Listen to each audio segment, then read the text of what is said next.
Oke, bicara negara, jadi sekarang kan harusnya kita masuk di negara pada umumnya. Jadi hari ini kita akan membahas tentang negara. Subjek hukum selewat toh. Subjek hukum apa-apa kote?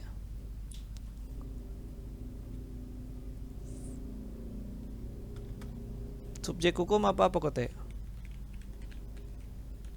Jangan Vanuel terus lah, kita tahu Vanuel paling rajin. Subjek hukum apa-apa kote? Negara, Negara, tata suci, tata suci, Palang Merah Internasional, oke.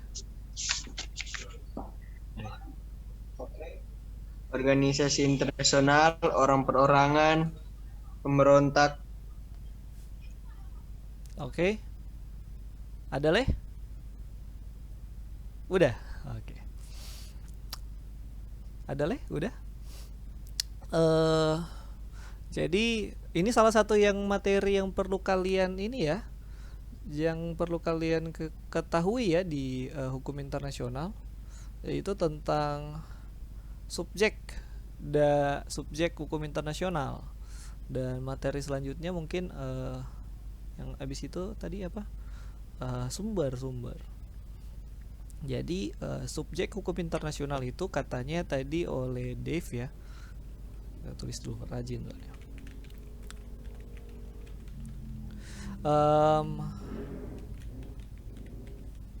Subjek-subjek hukum internasional itu katanya tadi kata Dave tadi itu ada negara, kemudian ada tahta suci, Vatikan ya, di Vatikan, tahta suci. Kemudian ada ICRC, International Committee of the Red Cross, atau di sini kita mengenalnya Palang Merah Internasional. Kemudian ada organisasi internasional, ada individu, dan ada pemberontak. Atau kita mengenalnya di hukum internasional disebutnya dengan istilah belligerent. Kalau di HI itu ada pembedaan pemberontak. Jadi pemberontak ada yang namanya insurgent dan ada yang namanya belligerent. Gitu. Nah, yang dianggap sebagai subjek hukum internasional itu adalah belligerent. Gitu. Mungkin apa bedanya bener? Gampangnya mungkin yang saya bisa kasih tahu, insurgent mungkin skala pemberontakannya masih kecil, jadi belum dianggap sebagai subjek. Jadi belligerent bisa dikatakan sebagai pemberontak yang udah skalanya udah lebih besar lah. Jadi udah dianggap sebagai subjek hukum internasional. Tapi dalam perkembangan HI akhir-akhir ini, dalam perkembangan hukum internasional belakangan ini, ada satu lagi apa ya? Ya, ada satu lagi unsur yang mulai dianggap sebagai subjek hukum tata negara, hukum internasional. Apa kira-kira? Akhir-akhir ini mulai dianggap sebagai hukum apa? Salah satu subjek hukum internasional. Selain yang berapa tadi? 6 tadi. Uh, selain negara, tata suci, ICRC, Palang Merah Internasional, kemudian ada individu, ada organisasi internasional, ada pemberontak. Jadi selain 6 ini, belakangan ini banyak ahli juga, banyak pihak, banyak pendapat yang mulai menganggap bahwa organisasi internasional perusahaan-perusahaan multinasional sebagai salah satu subjek hukum internasional. Jadi perusahaan-perusahaan multinasional seperti apa ya? Perusahaan-perusahaan besar yang misalnya seperti Google atau Apple misalnya, yang punya kantor-kantor cabang di beberapa negara, di berbagai negara, kemudian bahkan melakukan perjanjian internasional, mungkin perjanjian dengan negara-negara lain dan sebagainya. Akhir-akhir ini belakangan mulai dianggap juga sebagai salah satu subjek hukum internasional. Itu mungkin sedikit tambahan aja ya, mungkin supaya orang materi agak update gitu. Jadi selain subjek tadi, belakangan perusahaan-perusahaan multinasional itu mulai dianggap sebagai salah satu subjek hukum internasional. Dan saya akan mulai membahas dari negara.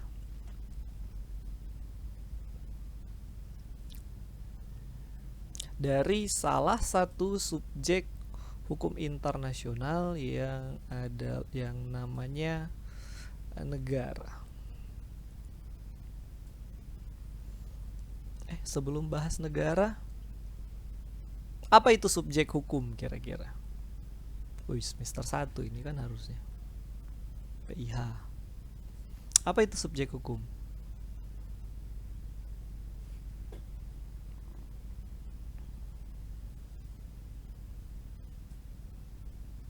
Guys. Pemegang hak dan kewajiban menurut hukumnya. Brenda. Apa Brenda? Ulang. Pemegang hak dan kewajiban menurut hukumnya. Pemegang hak dan kewajiban menurut hukum. Ada lagi?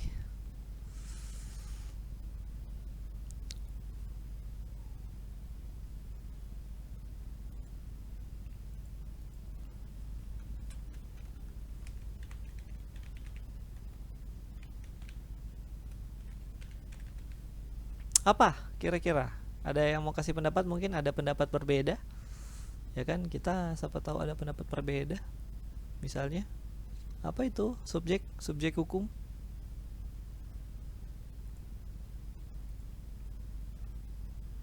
Kantor mau bahas negara tuh. Negara adalah salah satu dari subjek hukum, gitu. Nah, sebelum kita bahas nih ini negara ini, sebelumnya kan berarti ini subjek hukum ini apa dulu gitu ya kan. Tadi kan sebelumnya materi mungkin udah lewat kan, subjek hukum internasional yang materinya harusnya udah lewat kan. Apa dulu subjek hukum kira-kira? Selain yang tadi mungkin Brenda juga ada kasih pendapat. Atau sama nih?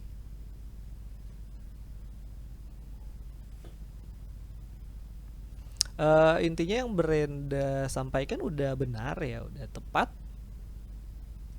Biasa kalau orang belajar di semester 1, gampangnya kita kenal subjek hukum adalah penanggung hak dan kewajiban. Jadi gampangnya kalau mau dibilang apa gimana ya? Segala sesuatu yang dapat yang tadi dibebankan, ditanggungkan di dalamnya, dapat ditanggungkan, dibebankan, diberikan, dapat mempunyai, atau terserah ngoni mau bilang apa, hak dan kewajiban. Jadi segala sesuatu yang dapat di dalamnya itu dapat dibebankan, dikasih, diberikan, mempunyai, memiliki, dapat memiliki hak dan kewajiban, itu namanya subjek hukum. Hanya subjek hukum yang dapat melakukan perbuatan hukum, ya kan? Karena di dalamnya itu subjek hukum itu dapat dibebankan hak dan kewajiban. Oke? Apa itu perbuatan hukum? Kira-kira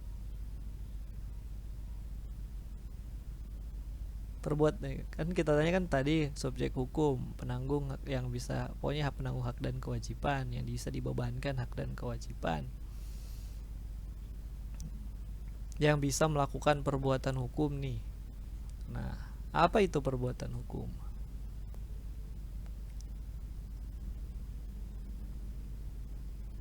Guys, waduh semester 1 guys.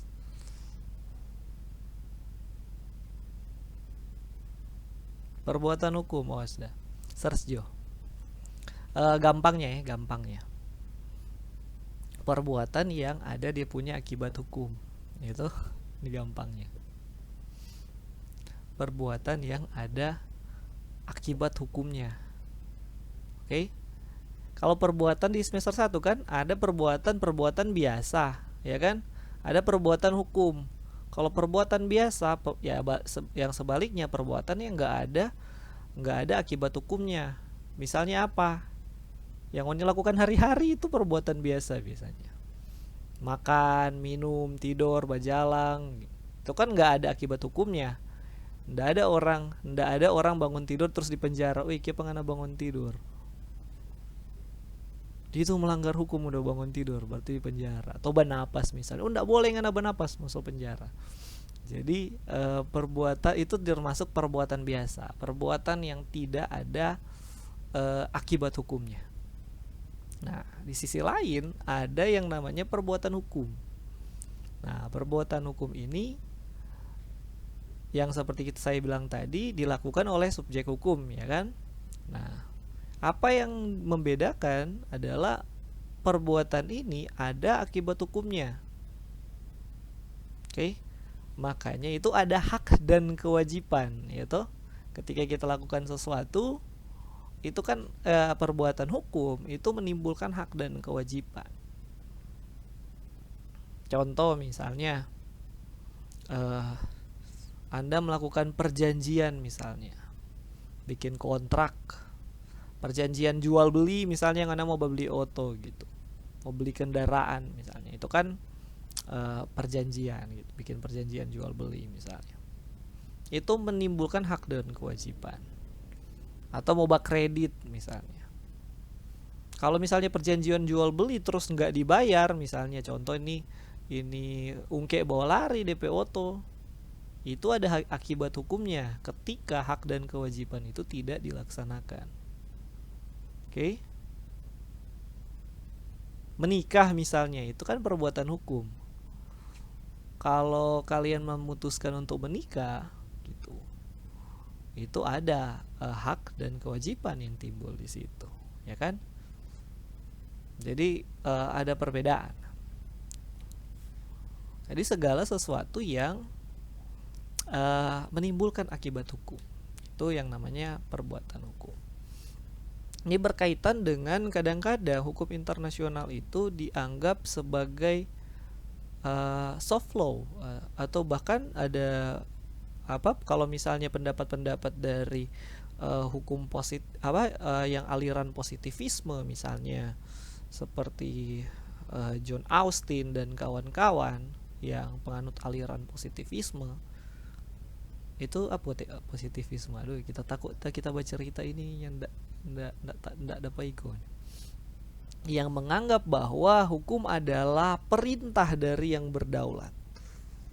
Kan menganggap hukum adalah perintah dari yang berdaulat. Ia katanya law is a command of the lawgiver. Jadi perintah dari penguasa. Nah, kalau di hukum itu kalau penganut positivisme, ya kan. Nah, hukum internasional ini kan nggak ada bisa dikatakan siapa lebih tinggi dari negara gitu. Nggak ada otoritas yang lebih tinggi dari negara kalau di hukum internasional. Jadi siapa yang disebut penguasa? Jadi makanya beberapa pendapat dari ahli-ahli hukum juga yang menganut positivisme umumnya menganggap bahwa hukum internasional ini bukan hukum gitu. Karena dia nggak ada kalau misalnya hukum pidana gitu misalnya, Anda bikin kejahatan, Anda kan ditangkap gitu sama polisi. Nah, kalau negara bikin kejahatan, ditangkapnya sama siapa? Nah, jadi pendapat-pendapat seperti ini juga yang mungkin menyatakan hukum internasional itu bukan hukum katanya. Nah, di sisi lain yang dibilang tadi tentang subjek hukum tadi, tentang negara tadi, yang mana ada perbuatan-perbuatan hukum yang dilakukan oleh subjek kayak contoh subjek hukum internasional, misalnya negara, yang mana negara-negara ini melakukan misalnya perjanjian internasional misalnya, yang ketika itu dilakukan menimbulkan hak dan kewajiban, makanya dianggap itu menimbulkan hukum oleh sebagian ahli juga yang menyatakan bahwa hukum internasional ini hukum karena menimbulkan hak dan kewajiban gitu. Itu orang santai-santai aja itu, nggak usah terlalu serius. Atau kita baca cerita masih boleh dapat iko ini, atau ini agak susahnya. Kadang-kadang kan mungkin kalau kita terlalu cepat boleh kasih tahu.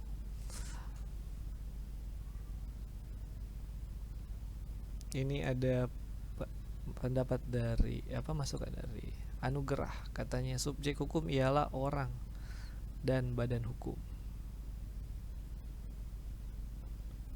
Subjek hukum orang dan badan hukum kalau dari Anugerah, karena bisa orang dan badan hukum ini bisa dibebankan hak dan kewajiban gitu. Badan hukum bisa mempertanggungjawabkan perbuatannya lah gitu loh, supaya lebih gampang tuh orang mau pelajari, mengerti kan lebih gampang. Oke. Next kita hari ini mungkin pengantar aja ya. Orang kan mau bicara tentang negara nih, negara. Apa itu negara?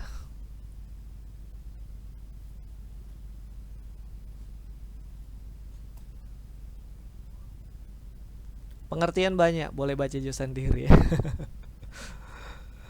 Aduh. Apa itu negara? Mungkin kita baca beberapa lah ya, supaya orang setidaknya ada gambaran. Ini menurut Max Weber nih. Katanya negara adalah suatu masyarakat yang memonopoli penggunaan kekuatan fisik yang sah pada satu wilayah tertentu. Itu kata Max Weber. John Locke katanya bilang begini, suatu badan atau organisasi yang dihasilkan dari perjanjian masyarakat. Kemudian menurut Roger Slow, ya, slow, jadi ini hidupnya santai gitu, nggak usah terlalu tegang, slow. Katanya negara adalah suatu sarana atau wewenang yang mengatur dan mengendalikan berbagai masalah yang sifatnya umum dalam kehidupan masyarakat. Prof.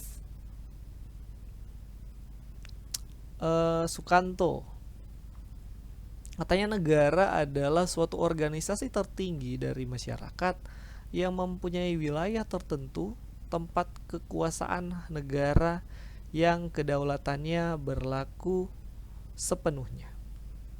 Itu pendapat beberapa orang. Kalau mau yang gampang itu ada pendapatnya Kerenberg, dia bilang bahwa negara adalah organisasi kekuasaan.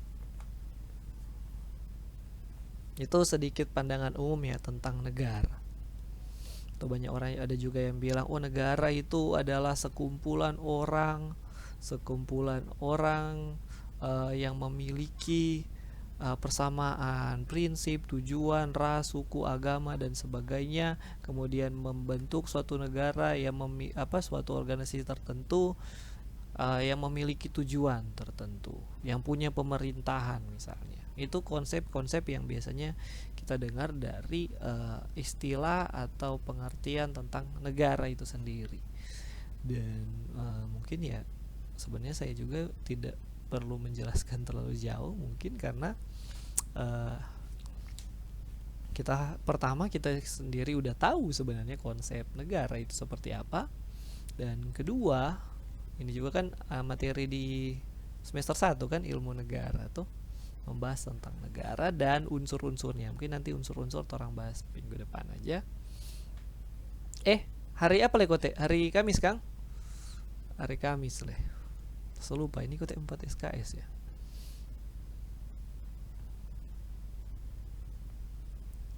Nah, sekarang apa pentingnya negara sebagai subjek hukum internasional?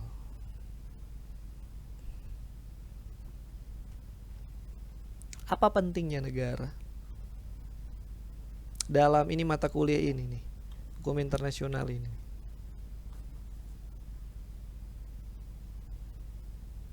Ada yang boleh kasih pendapat? Apa sih pentingnya nih? Apa sih DP peran nih negara, atau seberapa berdampak sih negara dalam hukum internasional gitu?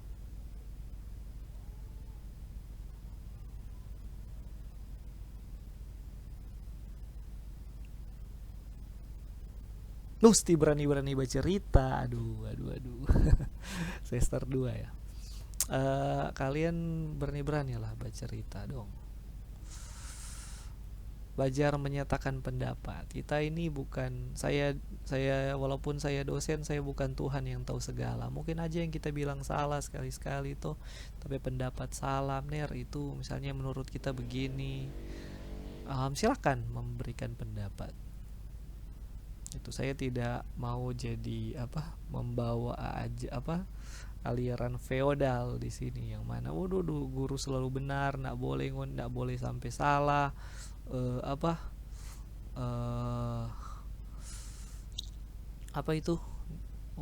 nggak bisa dibantah, nggak bisa salah gitu, nggak bisa kasih pendapat. Silakan, saya tidak mau mengekang kebebasan berpendapat gitu. Nah, apa kata kita tanya tadi? Ini negara ini kira-kira, di hukum internasional di HI ini kira-kira apa pentingnya nih negara ini di hukum internasional kira-kira? Apa dampaknya? Christian, Sobat Style itu Christian. Kalau menurut kita, Mener, Iya. kalau tidak ada unsur negara, hukum internasional itu tidak ada, Mener. Wis.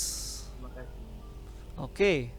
Menurut Christian itu kalau nggak ada negara itu hukum internasional itu nggak ada. Wis, luar biasa. Nah, mungkin kita tanya lebih jauh ya, tapi buat yang lain mungkin kalau ada yang mau boleh kasih tanggapan. Tadi kan Christian bilang kalau ndak ada hukum internasional itu, kalau ndak ada negara itu hukum internasional itu ndak ada loh. Kenapa? Gitu, hukum internasional nggak ada kalau ndak ada negara. Yang lain ada yang mau kasih DP pendapat? Apakah hukum internasional itu berarti mesti berkaitan dengan negara dong? Ada yang lain yang mau kasih pendapat?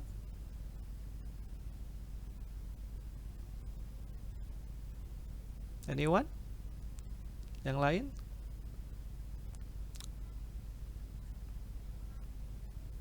Kata Christian tadi, kalau nggak ada, kenapa negara penting dalam hukum internasional itu adalah ya kalau nggak ada negara nggak ada ini hukum internasional.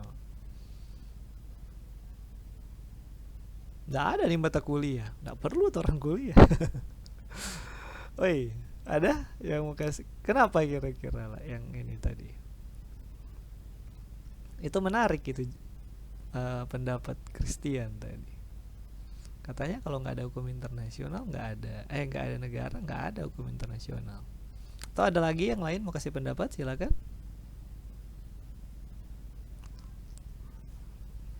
Pas. Sebenarnya kok ngoni boleh malu-malu tuh. Biasa itu. Oke.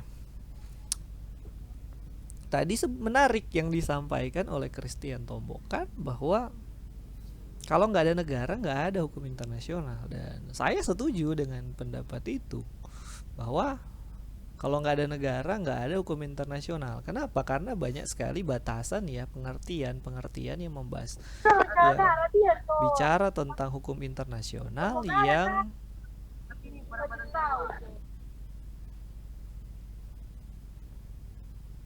ini nih anugerah. Negara ialah subjek utama dalam hukum internasional. Hukum internasional mengatur hak dan kewajiban, ini menurut anugerah ya. Anugerah kan malu-malu tuh, jadi boleh chat gitu. Hukum internasional mengatur hak dan kewajiban maupun hubungan antar negara satu dengan yang lainnya. Terima kasih Anugerah. Nah, mungkin kita lihat dari beberapa pengertian ya tentang hukum internasional. Mungkin kita ambil aja pengertiannya Prof. Mukhtar. Ada yang tahu pengertian hukum internasional dari Prof. Mukhtar Kusumaatmadja? Ini Prof. Mukhtar ini luar biasa sekali dia. Dia termasuk Prof. Mukhtar kalau nggak salah dia mantan Menteri Luar Negeri Indonesia. Terus guru besar juga. Saya pernah ketemu muridnya. Beliau kan udah almarhum. Kemudian itu muridnya itu Prof. Rasiji, itu Prof. Dili Rasiji, pinter sekali. Dan dia bicara banyak. Ini Prof. Mukhtar ini jago dia. Dia udah katanya kalau dari istilahnya Prof. Lili itu dia udah filosof dia. Pinter luar biasa ini Prof. Mukhtar ini. Nah, saya ingin mengambil pendapat dari Prof. Mukhtar tentang untuk salah satu kita bicara tentang negara. Ada mungkin apa pendapat Prof. Mukhtar tentang hukum internasional itu? Apa pengertiannya?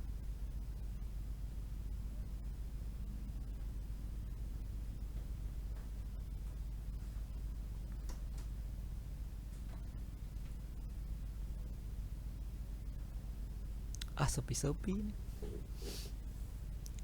Katanya begini, hukum internasional adalah keseluruhan kaidah dan asas yang mengatur hubungan atau persoalan yang melintasi batas-batas negara antara negara dengan negara, negara dengan subjek hukum bukan negara, negara dengan subjek hukum bukan negara satu sama lain. Dikatanya hukum internasional, kata Prof. Mukhtar, adalah keseluruhan kaidah dan asas. Itu umum ya, biasa pengertian hukum kan umum. Itu apa hukum ini adalah keseluruhan kaidah dan asas. Oke lah, umum ya. Keseluruhan kaidah dan asas yang mengatur hubungan dan atau persoalan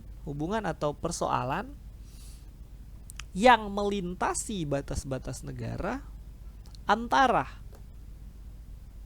negara dengan negara, negara dengan subjek hukum bukan negara, subjek hukum bukan negara satu sama lain. Itu katanya. Oke, boleh? Atau mau ulang? Boleh? Boleh tolong dikuasai ya kan?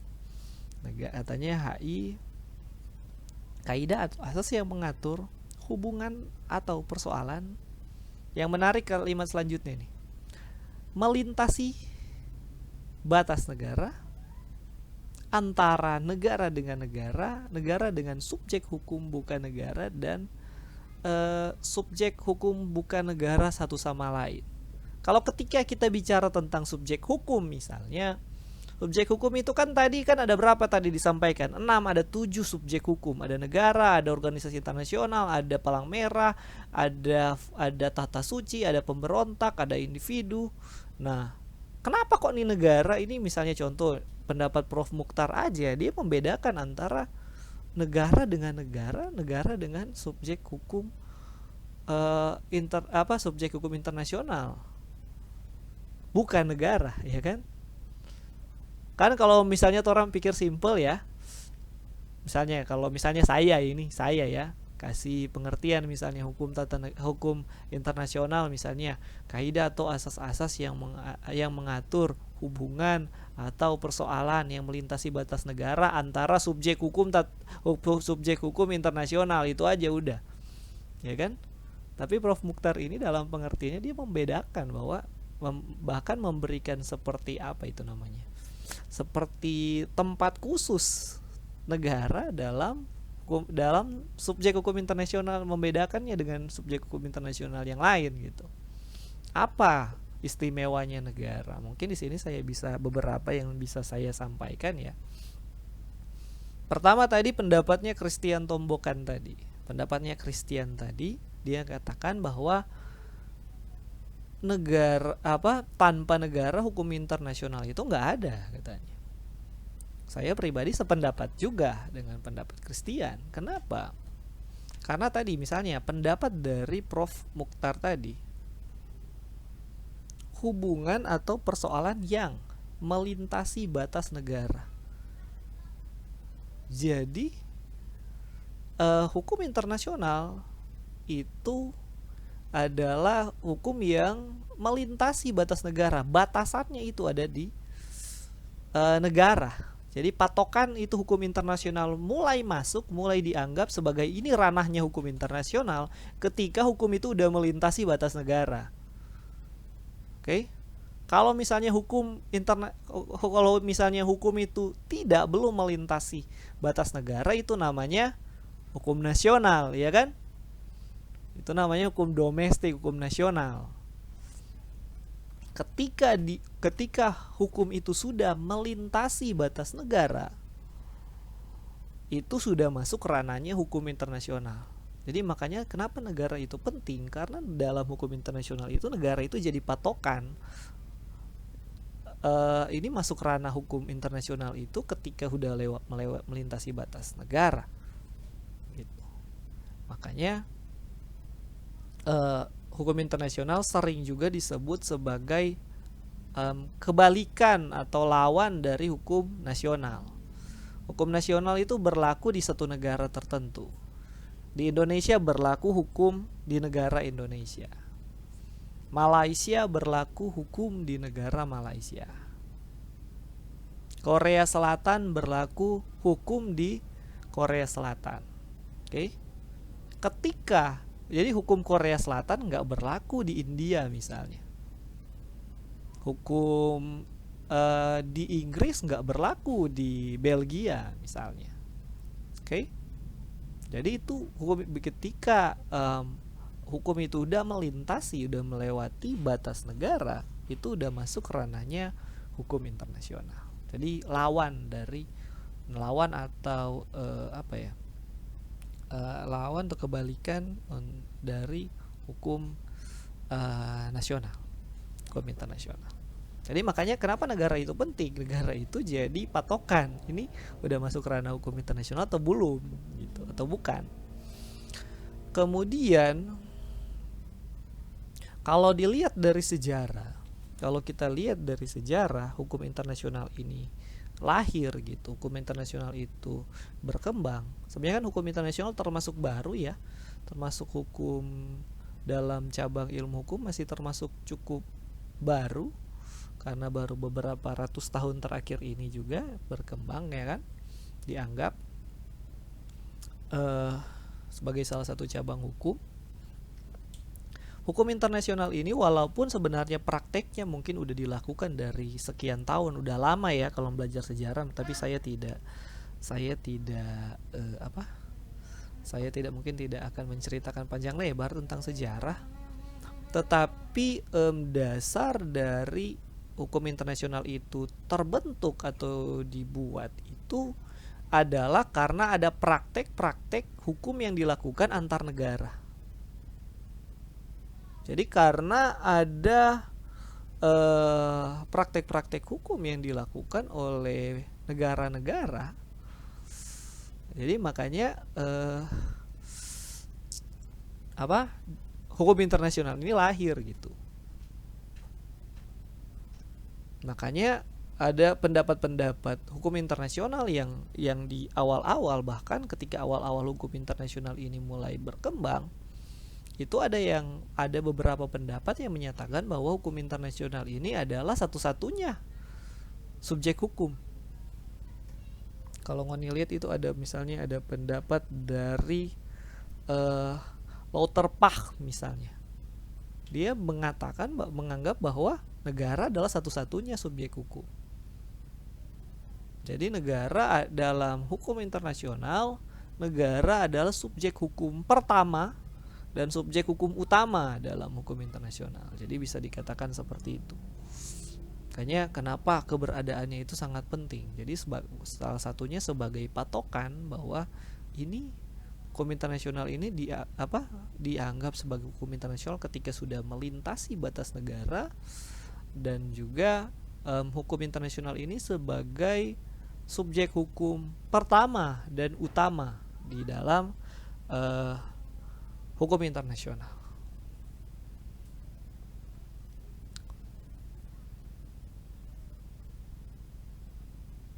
Oke.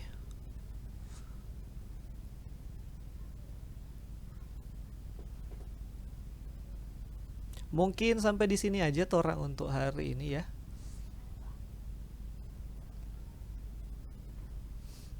Saya ndak mau terlalu panjang ya, karena masih pertama-pertama toh. Dan Kak Tasya kemarin, saya bilangnya Kak Tasya karena dia senior saya kan waktu kuliah. Encik Tasya Gerungan ini senior saya waktu kuliah. Apa? Nggak mau panjang-panjang, kita ini mungkin ini aja dulu untuk kuliah hari ini. Nanti hari Kamis mungkin kita akan membahas sedikit lebih detail juga tentang negara. Setidaknya kita udah ada pengantar ya, negara ini seperti apa dan pengaruhnya itu bagaimana di hukum internasional, bahwa itu keberadaan negara dalam hukum internasional itu sangat penting ya. Dan hukum internasional itu sendiri memang lahir dari hubungan antar negara awalnya ya, dan kemudian berkembang, dan sekarang udah banyak, ada beberapa juga yang dianggap sebagai subjek hukum internasional. Oke, mungkin sampai di situ aja untuk